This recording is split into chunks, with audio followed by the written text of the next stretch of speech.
The people who are mostly responsible for climate change are environmentalists. If COVID happened 20 years before, we wouldn't have had the kinds of drugs that ultimately helped to defeat the pandemic.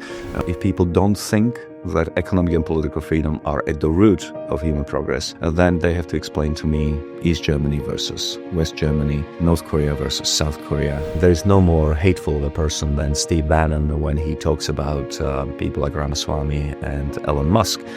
His vision of America is one where we don't import any immigrants. Hello and welcome to the Institute of Economic Affairs podcast. I'm Callum Price. Today I'm joined by Dr. Marian Tupy, who is editor and founder of humanprogress.org.uk and a senior fellow at the Cato Institute. Welcome, Dr. Marian. How are you doing? Thanks for having me.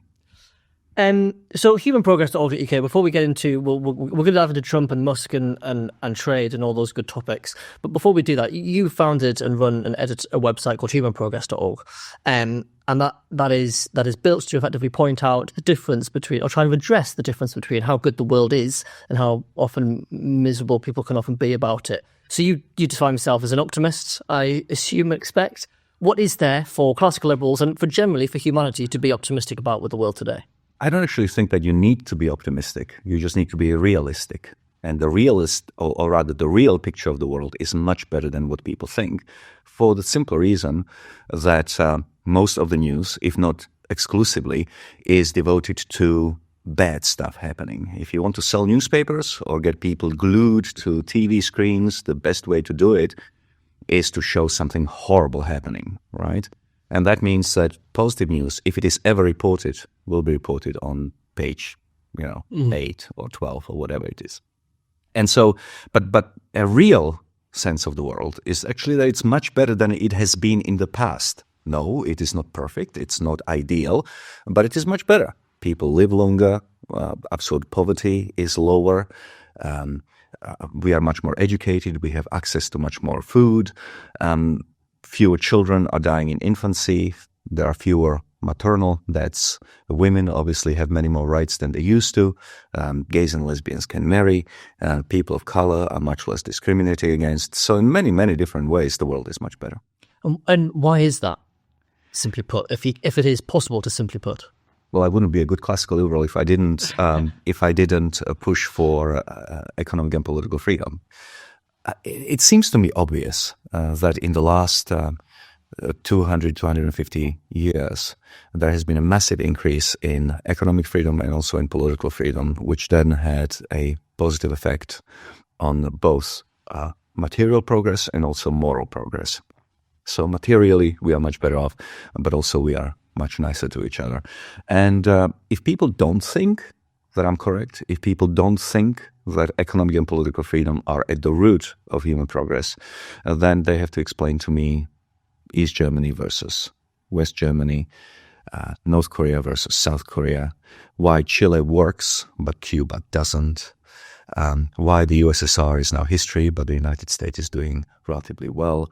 And so when people are allowed to pursue their dreams, when they are unencumbered by too much regulation, unencumbered by too much government, then they tend to create value for themselves, for their families, and also for their fellow citizens, leading to progress.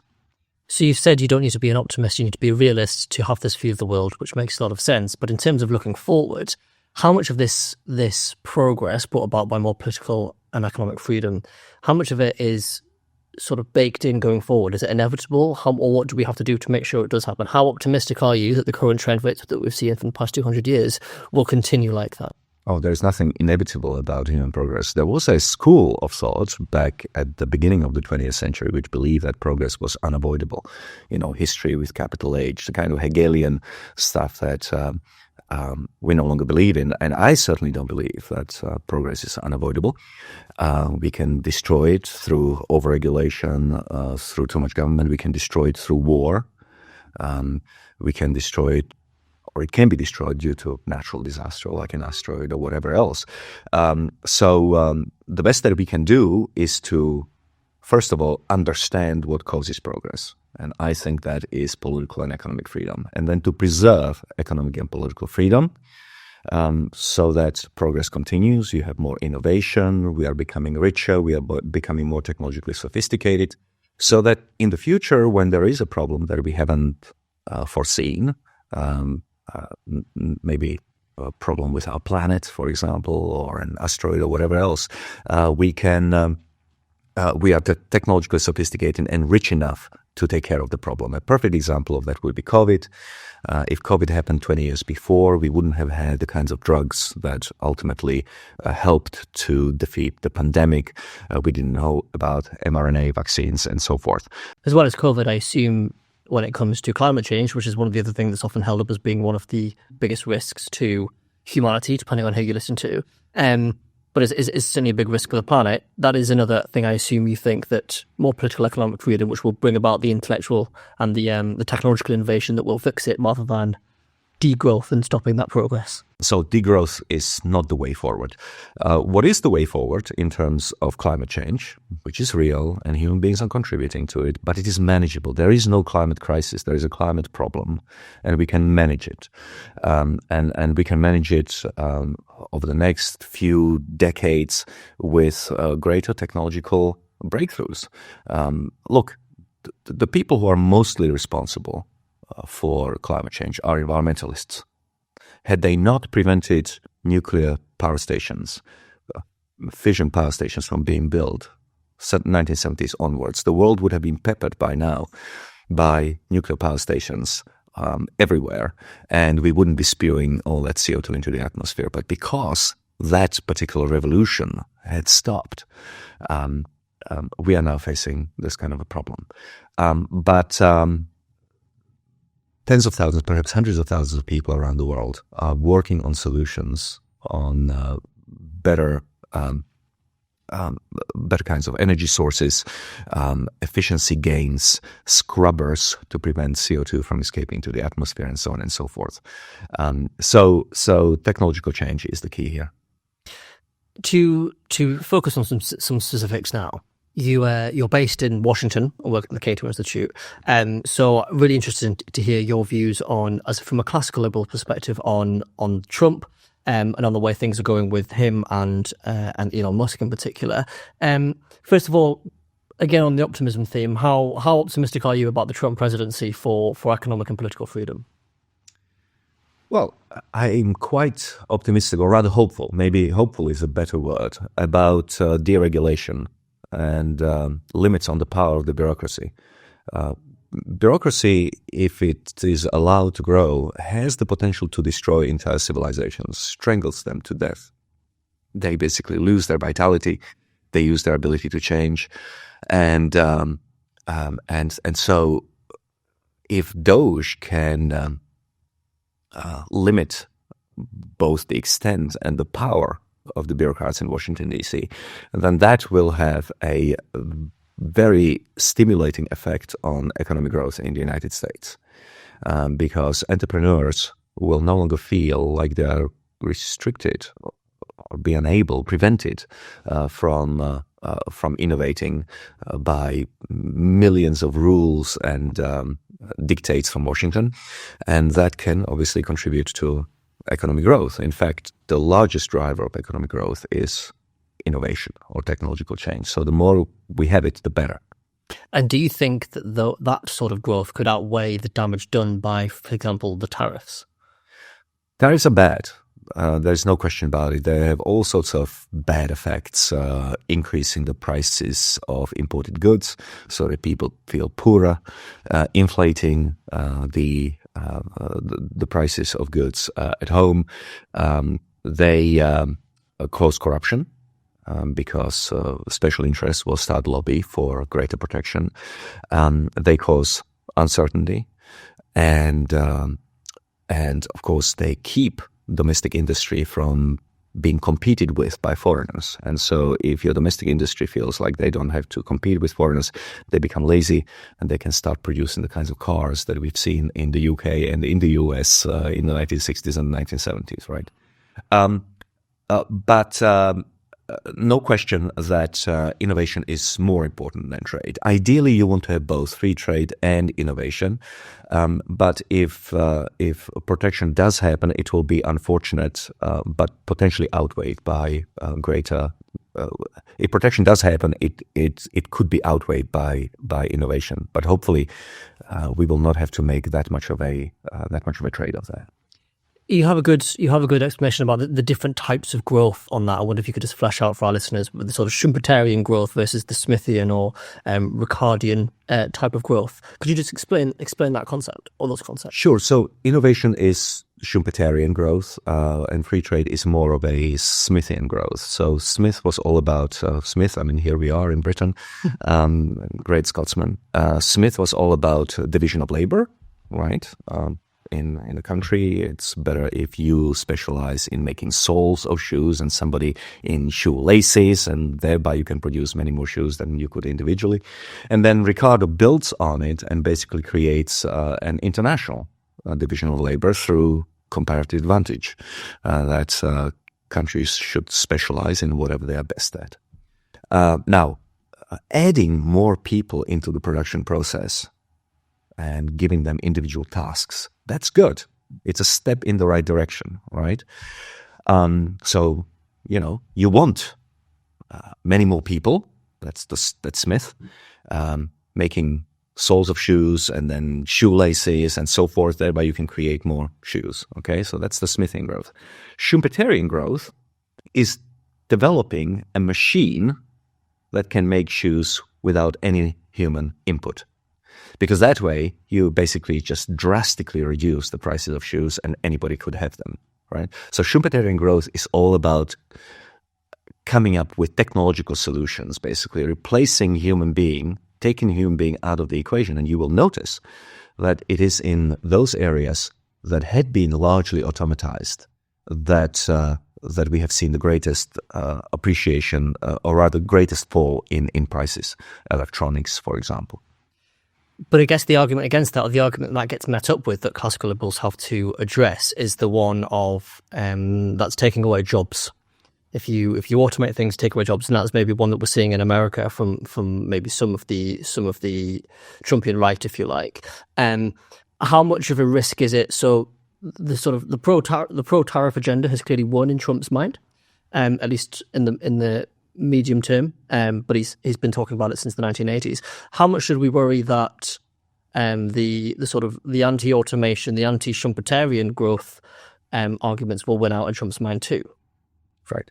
So this has been an argument that's been made since time immemorial. People were deeply concerned about what would happen, all those workers who were involved in agriculture, for example. In the United States, 40% of people of all workers were involved in agriculture back in 1900, when Queen Victoria was on the throne. Today, it's 1%. That doesn't mean that 39% of the labor force is unemployed. They just found employment somewhere else. And it is difficult to say that somehow we have a problem with automation in the United States, because we have a 4.5% unemployment rate, right, which is basically the natural unemployment rate, if you will, around 4%. It's always been like that. Those are people who don't want to work or are discouraged from working, or alternatively, they are people who are in between jobs, right? In fact, automation has been taking away American jobs for a very long time. People who don't know better say it was China. It wasn't. 85% of the jobs that were lost in the last 30 to 40 years were lost to innovation.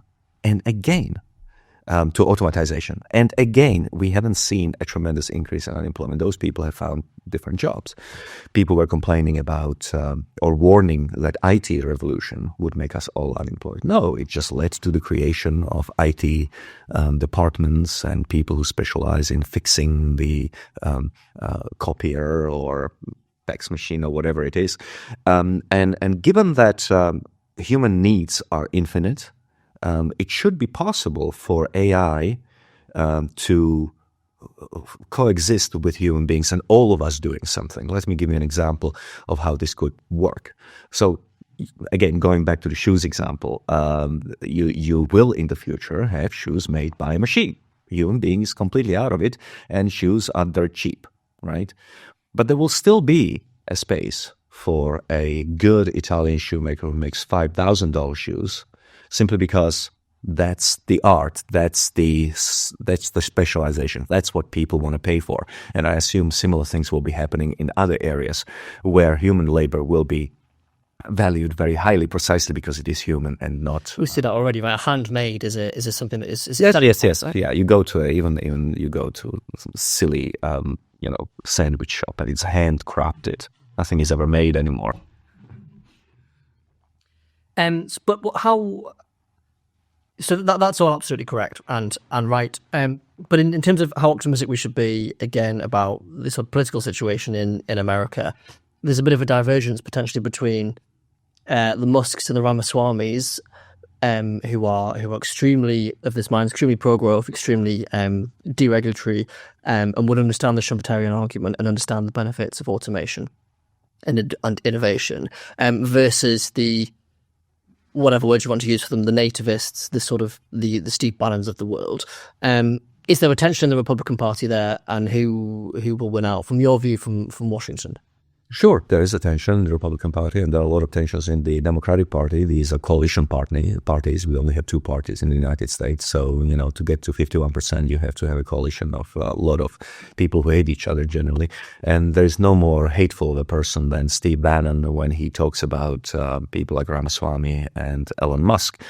His vision of America is one where we don't import any immigrants, and high-skilled immigrants even, who can help us. And we don't automatize because we need those jobs in the manufacturing sector, and we need those jobs of truckers driving across the United States rather than having those jobs automatized. Bannon is going to lose, not simply because of economic reasons, but because I think that the United States is taking competition with China very, very seriously, and there is an understanding that if we want to remain on the cutting edge, it is not only necessary to identify the best people that we have in the United States, the native-born Americans who should be identified and then educated and elevated to the positions of prominence so they can contribute to our growth and innovation. But that we also should bring those people from overseas. It shouldn't matter whether they're Indians or indeed Chinese. It's much better that Chinese work in Silicon Valley in order to promote American growth rate than to do it in Beijing. So I think that Bannon is going to lose. He's just going to make it very unpleasant for a while. But I guess there's also some parallels and some, and this is why they share a party, some unification over, because that identifying that the pro-meritocracy, the identifying the highest IQ people, the most capable people, is a mission that perhaps Bannon and Musk will share through the sort of reducing bureaucracy, reducing the DEI, elements of business and in the public sector. But then Musk takes that logic to immigration as well, and will want to bring in high skilled people from abroad, whereas Bannon and co will sort of stop there. So that's where the tension lies, I guess. Sure, but the United States still only has 335 million people, which means that out of those 335 millions, only a small percentage, really. I mean, 0.1% of 335 million is much less than 0.1% of 8 billion.